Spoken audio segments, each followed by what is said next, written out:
स्वागत आहे तुमचं आपल्या खमंग मराठी या चॅनल मध्ये। आज करूयात आपण बीटरूटचा मस्त वेगळ्या पद्धतीचा पराठा।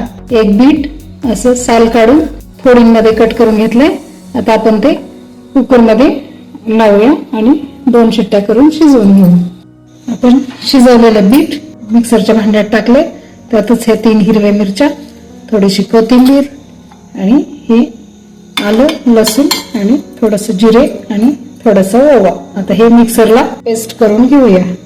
आपण गव्हाचं पीठ घेतलंय 1-1.5 वाटी, त्यामध्ये हे बीटाची पेस्ट केलेली आहे ती टाकून घेऊ।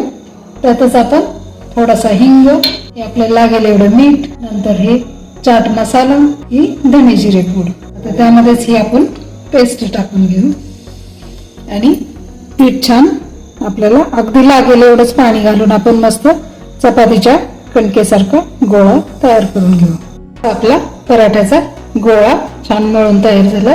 आता आपण चपातीसारखे छोटे छोटे गोळे तयार करून घेऊ आणि पीठ टाकून लाटून घेऊ। पण चपातीसारखं त्याला मध्ये तूप लावून घेऊ, थोडंसं पीठ टाकू, अगदी आपण चपाती करतो तसंच आपण गोळा तयार करून घेणार आहोत।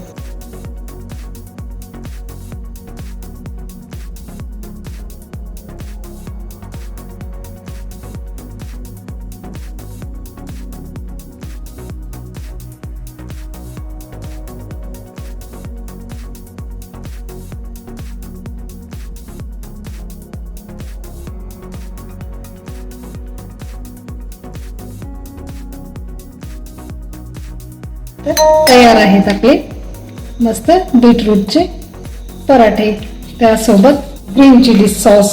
तर आता मग तुम्ही पण ट्राय करा, कमेंट मध्ये मला नक्की सांगा। भेटूयात पुन्हा अशाच एखाद्या रेसिपीसह। तोपर्यंत मस्त राहा आणि चवीने खा। Thank you for your love and support.